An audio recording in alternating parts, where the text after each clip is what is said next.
it should be right to get this thing and that thing into there. Everything's right to go. Got the jack, everything, crane's all pretty much right to go. She's all bolted up. So I even painted the bolts up just so they don't go to shit. So let's get into it. Down the 7 digits, call up Bridget, her man's a midget. Plus she got fringe, yo, I can dig it. Here's a 40 swigget, you know it's frigid. I got him chilling in the cooler, break out the ruler. Damn, that's the fattest dog I ever seen. The weather's keen in Cali, getting weeded makes it feel like Maui. Now we feel the good vibrations. So many females, so much inspiration. I get inspired by the blunts too. I'll front you. If you hang with a bunk crew, I roam the strip for bones to pick. When I find one, I'm gonna take her home and quickly do this. Yeah. I need not explain this. It plus is famous, so get the anus. Hey, miss. Just a simple drop the motor in, slide it in. Wasn't so simple. So yeah, I kind of underestimated the weight of the gearbox. So where I mounted my slings and whatnot, I really couldn't get the angle I wanted to lip over this. At the same time, with the weight of it, crane wouldn't go as high because the ram would actually finish lifting earlier. So what I ended up doing was just unbolting the radiator panel, which wasn't really bolted in that well anyway. It's sort of the reason I left it as is. And yeah, went to go slide the motor in, ran into a few snags. The gearbox itself is actually that tall. It's too tall. So even with the gear stick off it, it's got a bit of a bell sort of thing on top. And the problem is there is a third cross member between the gearbox and the motor cross member, and that's where your caster arms link to. So they've put a cross member in there to brace it, of course, which holds your I-beams where they should be. The problem is the gearbox was hitting on that, and it was also hitting on the trans tunnel. So what I ended up having to do is rip the top cover off the gearbox and got it in that way. And then the mounts, they just wanted to be a pain in the ass. Probably a good chance being repo that they're just a little bit out with the holes. But anyway, I got the bolts through just, so they're in there, and yeah, bit of a nightmare, but also trying to fit the extractors in as I'm lowering it down. As much of a pain in the ass it was actually a good choice because, as you can see, there's not really a shit ton of room in there. So they're in there, they're fitting. This side, shit ton of room, you could probably dance in there if you wanted, but yeah, so anyway, this is all Friday night, and then last night come out, tried to put the top cover on the gearbox. With these motors, this one fits fairly centre, but the problem is, and this is what I was pointing out with the cab next door, and it's what I'm trying to fix with it at the moment, is the trans tunnel and everything is about 110 mil off centre to the driver's side. So anyway, trying to put the top cover on because it's got the legs that actually go around the gears and it slides forwards and in and out and whatnot. Couldn't physically get it on there. I even tried raptor strapping the tail end of the gearbox and just twisting the motor around, making sure I don't trash the mounts, but yeah, even that, could not get it. Just could not get under the floor. So yeah, so last night just went stuff it, righto, pulled the thing out. So bloody heavy gearbox, but anyway, put the top cover back on. So what I decided to do was, righto, while everything's apart, reseal it all, stop it leaking, try and keep everything clean, and I hate fucking leaking gearboxes and shit. Yeah, so resealed it all, put the cover back on, and then while I was at it, I did the side cover, which is actually for, well, this truck would have had this gearbox, and that would have been for the PDO, for the hydraulics. We're not running that now, pissing the big winch off and everything, so it'll be electric winch, electric hydraulic pump, all that shit. Anyway, old mate ended up using, I'm guessing, the front of a phone book to as a gasket. Problem is it was, yeah, all got wet and it wasn't really doing much. So anyway, so yeah, all sealed up. So I just nipped it down, and then tonight I've come back, tightened them right up, just let the sealant do its thing overnight. So hopefully that'll stop it from leaking, keep everything good. And yeah, now I've got to try and lift it back in there. Fuck me, what a job. It's probably been the stupidest gearbox install I've ever had to do. Yeah, this is what it is, but it's in there. So hopefully not coming back out. So I'll show you what I mean and about how offset this shit is at the moment. So unfortunately my little floor job that I did, as nice as it was, isn't very nice anymore. So she's a bit mangled up. I've had to fold it up to get around the casting. So yeah, and that's a rough idea how offset that motor is compared to that trans tunnel. Like, it's just fucking stupid. So my guesstimation of it actually being this far over and retarded is the engine mounts are obviously different to what they would have been originally, and what I'm thinking is, because this is a genuine tow truck, it was kitted out. I don't know if they came as rollers and then they kit them out as that, but with all the back end and everything done, chassis plated, everything's set up for a tow truck, what I reckon is they might have done the front as well, as in remounted the motor center, which means it's pushed it all the way over to the left. When it comes to trans tunnel, of course it's not all the way over the left, but and the reason I reckon they've done that is for that PDO pump.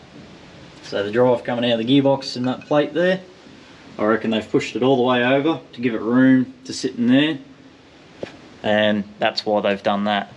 So fingers crossed I don't have to take it back out. But if we need more ratio, I'm probably gonna have to find like a ZF 5-speed, which means, yeah, we're gonna have to fucking pull it out. But we'll see how it goes first, especially with the tyres and everything. Maybe alright. So, but next time that cross member's coming out, and we're just gonna drop the arse end out and do it like that, because no way am I fucking putting the gearbox in separate on this thing ever again. So Christmas has come early, end of March. Big heap of parts turned up. Pretty much everything we need to now finish this engine off, which is good. Means another big hurdle out of the way. New starter motor. So this one's actually from Kingswood Country. Ford tend to do some strange things from time to time. They do make a nice car, but yeah, they do some stupid shit. And yeah, if you're not thinking enough, or you don't read into it enough, you come up sort of a bit short. So one thing I didn't realise was, to run it on a manual gearbox, you actually have to have this spacer plate. So for any 4-speed outfit, you actually have to put this on. So this one fits over the back, so I suppose goes on that way, like that there, just like that. And then yeah, you bolt them through, and that spaces the starter out to the right distance for the flywheel. So it's just one thing to sort of keep in mind, especially when you do this. Yeah, because if without this plate, you'll probably find you might have a bit of issue. And then yeah, we got the jewel on top. So first time I bought a brand new carby ever, and I'm more excited about the box. But anyway, so yeah, it's a 600 back secondaries carby. So pretty much what's on the Corolla, but obviously bigger CFM, and it's vacuum secondaries, not mechanical secondaries. Pretty flash, nice and neat. So it should be good. For once, instead of having to rebuild a carby for a new engine, muck around, make someone else's old shit work, try and figure out what jets have been put in there and all that sort of thing. It's a matter of just bolt it on, you know exactly what's in it, adjust it up, fire it, run it, sweet. And then once everything's all running, we're driving it, I'll put the air fuel gauge on it, take it out the road, give it a run, see if it's fat, see if it's lean, and then adjust it to suit. So kind of like dyno on the run a little bit, but yeah, just to try and sweeten it up a bit. No point having bang load of fuel in it if it doesn't need it, and if it goes the other way, yeah, you hurt shit. It's just got one of the pretty much run-of-the-mill universal carby brackets, throttle brackets. Nothing fancy, but they work and they do the trick. They don't look too bad, so yeah, went for that. And then got some new studs, because the ones that are on the truck at the moment are way too long. So these will hopefully these will be pretty much the right length. So I'll go and sort that out. So there we go. I'm through there, no time to do hair. The flicks it ain't, so get straight. You look great, let's rub now. Or rub down some flavor. Later, there's a theater. We in the gut, the cinema was mediocre. Take it to the crib so I can stroke her. Kids get broke for their skins when I'm in close range. I throws game at your dip.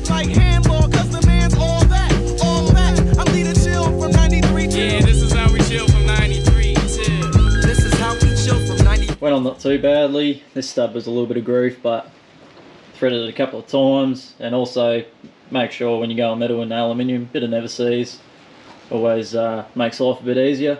They're a little bit long, but I reckon I'll use that to my advantage, because I'm probably going to run some pipes and a few other things here, so I can actually make a bracket and use this thread up to actually mantle that, because I was going to go off the intake bolts, but I don't really want to touch them now they're seated and sealed, so probably go off here and it'll still look good. So rest of it's looking pretty good. Throttle bracket bolted on fine, but with this original cable, so as you can see it's maxed out at the rear of the thread. It wasn't quite reaching here, so what I ended up doing, I'll give you a rough idea with the other fitting that it comes with. So you see this little block at the bottom there, it's got a square front on it.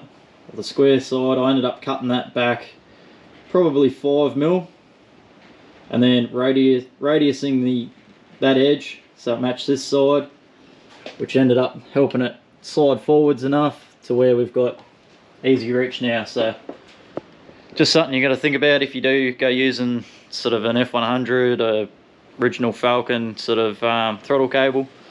My other truck, I had the same sort of bracket set up on the 6, had to do the same thing. So starter motor's in, bolted on. And the annoying thing is, Chrysler does the same. Instead of just having 2 matching bolt holes with threads and the bolts same size, happy days. No, we're going to make one just a threaded hole and the other one non-threaded. So unfortunately I went off the bottom, thought yep, 2 of the same bolts. Maybe I should have checked before. Wiring, it's all fairly tidy now. It's basically got everything we need. I've started sort of marking out what the wires are.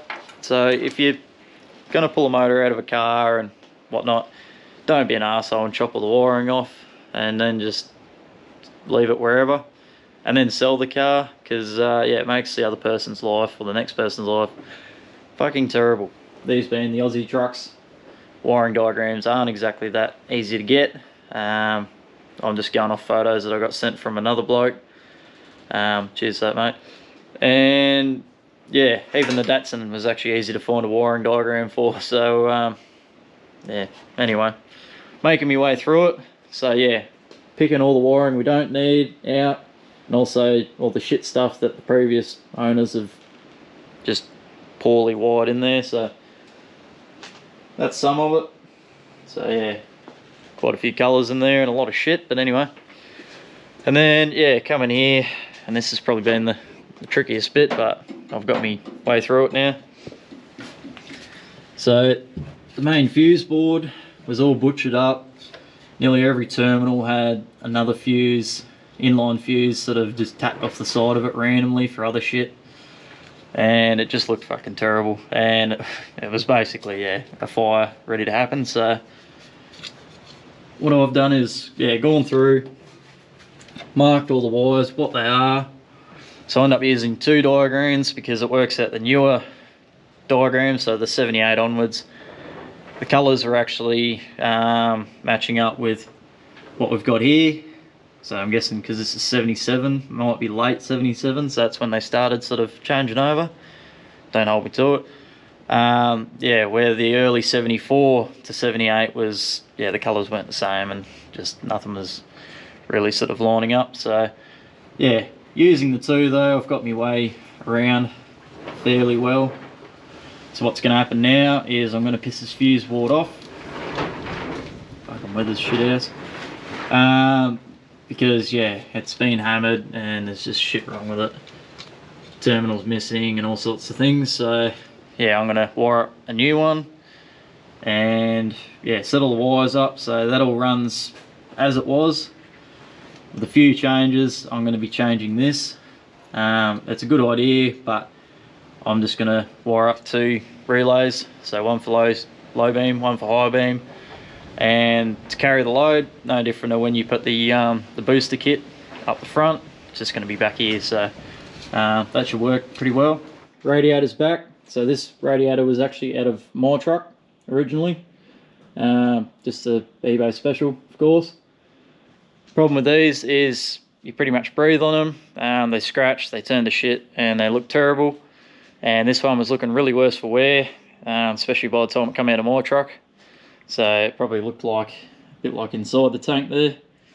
Not very good. So I ended up dropping it off at my mate Nathan Packwood. He's got Finesse Auto. Yeah, he went over the tanks, cleaned up all the pitting, got the majority of it out, and yeah, I'm more than happy with it. So it's yeah, it's come up really good. So cheers for that, mate.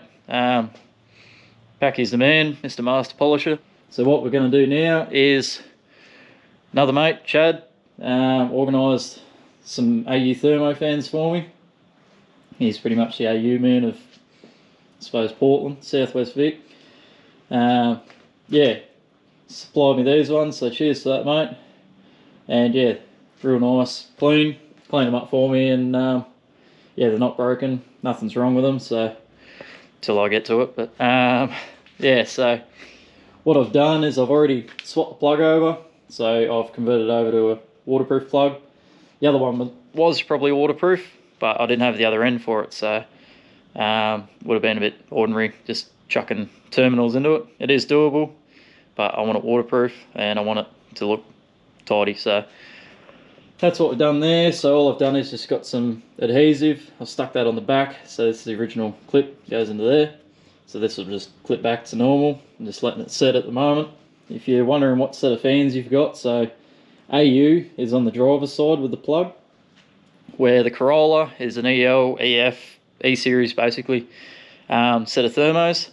It's on the left hand side, and I can't remember if the motors are different, but that's one way to pick it. So this will work out alright, because everything's pretty much running on this side for the truck, well, for the truck side of electrical stuff. Left hand side will be pretty much for everything behind the cab, so works out alright having the plug there. The idea now is I need to trim them down, so this top tab and a few other bits need to be trimmed down. I need to blast a hole through there, just because this actually used to sit in like an L-shaped bracket. Now what I'm going to do is bolt through there, and yeah, this is pretty much going to be AU thermo fans onto F100 radiators, which is bang for buck, probably the best set of fans that you're going to get for your F100. Same with the early Falcons, all that sort of shit. From 93 till. This is how we chill from 93 till. This is how we chill from 93 till. Yeah, I did trim this top piece off because it hung down too far, which is propping the top out, and yeah, it's not really needed. Don't worry about all the important writing and shit that they stick on there. Just don't put your fucking fingers in there, simple. So anyway, trim that off, and then these top brackets here, I trimmed them down because they're actually wider than the radiator piece here. So trim them back, and then all I did was just grind the holes out, so they're just a slot now. And yeah, that makes it easy to install, and just, it was always, because of where the hole was and then where I had to drill the new one, it was just easier just to slot it, and yeah, done. So that lines up there. This little sort of middle piece here, I had to trim that back, just so when you do put a washer in there or whatever, it's not going to be in the way. Bottom brackets, yeah, just marked the hole, drilled it, so they'll line up there, go through. This side, I just had to elongate this hole a bit, wasn't quite lining up, so that's all good now. And that's pretty much all it takes to put AU fans on an F100 radiator, pretty much. So I know these holes are probably already drilled here from when I originally did it, so that's probably saved a bit of time, but other than that, nothing really sit over the top. So yes, it does sit up a bit, so there's this gap here. You could trim all this back, get these brackets to sit flush on this here, and close it all back down, trim the bottom, trim the top even more, and get it pulled into the radiator a lot further, if it was a standard one. So unfortunately I made this mistake originally. I bought a radiator to replace the steel one, had the thermo fans set up on the original one, all trimmed down, so this bracket was sitting hard on here, it was all nice and flush, and that was also to give us clearance for the motor and whatnot. Anyway, so yeah, I bought one of these radiators, bolted the fans on, sweet as. Everything bolts up the same, shouldn't be any issue. Anyway, I went for a drive, fans come on, and then next minute, yeah, when I pulled up, I found coolant everywhere. So what had actually happened was, when the fan fired up, there's the center pin, obviously it was hard up against one of the tubes in the radiator, and yeah, bored a hole through it, so bit of a fuck up. But yeah, if you're not paying attention, it's a fairly easy mistake to make, because these are meant to bolt straight into where the original one was. Everything's the same. Well, they're not, because this bracket on the original radiator actually sits higher, which means the fans sit away from the core further, and which means the radiator, base of the radiator goes that way, where the brackets stay in the same spot, which means there's room for the fan. Well, this one's actually fairly flat. It's just the way they've decided to mount these sides on, which means that, yeah, when I put the fans on, the center was resting hard on the fins. Didn't bother to check because it had already come off an F100 radiator. Anyway, so just be careful if you do mount these on here. Check for, yeah, fan clearance, because yeah, they are slightly different offset to the original steel ones. The radiator's in, mounted, it's looking pretty good. Pretty happy with how it's all fitting up. Was a pain in the ass for some reason with this truck. Anything standard F100 doesn't fit. So this radiator is for an F100. It come out of an F100, but doesn't want to fit in this one. So yeah, so I ended up having to trim 5mm off each side to get it to fit, and then I ended up just slotting the bolt holes because it lined up and it pretty much cut the side off the hole. So may as well just slot them. So anyway, that was all good. And then I wanted to bolt it from the engine bay side forward and have the speed clips on the body here. But as you can see, I don't know how you get your hand in there. So what I ended up doing was actually putting the speed clips on the radiator and then running the bolts from the front. So it's still not going to be the easiest accessible bolts, but at least you can get half a chance to get at them. So they now bolt through the front to the rear, and yeah, it's nice and sturdy, it's not going anywhere. So yeah, that radiator's now in, mounted, and the main thing is wiring. So as you can see, I've got everything all unwrapped, stripped back, just trying to figure out where everything goes, and then also check on the wiring, because there were a couple of bits where obviously something's cut the wire a little bit, so it'll just require some solder and a bit of heat shrink. So yeah, that's pretty much that. Speaking of wiring, it's pretty much what I've been doing for the last few days. Just planning what I'm going to do, because wiring, you can get pretty much to the end, then forget something, and then you have to undo it all because it's all wrapped up and finished. So yeah, I'm just planning it to make sure that I'm not chasing my tail. So yeah, what I've been building for the last few days is this outfit here. So this is actually going to be the main power board for pretty much the whole power side of the truck. So everything that's going to the rear of the cab will be on a different power setup, but this will run the truck itself. And yeah, basically it goes on the driver's side, because as big as these trucks are, there's no room under the dash and the big ass buddy heater box takes up most of it.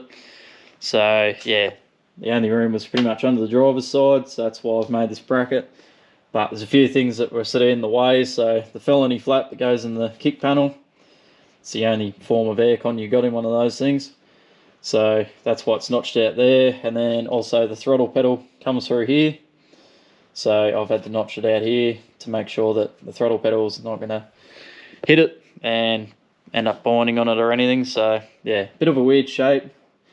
A lot less room than what I was hoping, but it is what it is. We've made it work. Also, the good thing about this is it's got these little warning lights on here. So if you end up popping a fuse, yeah, this little light will come up. And when you're in the dark on the side of the road, it's probably going to be pretty handy.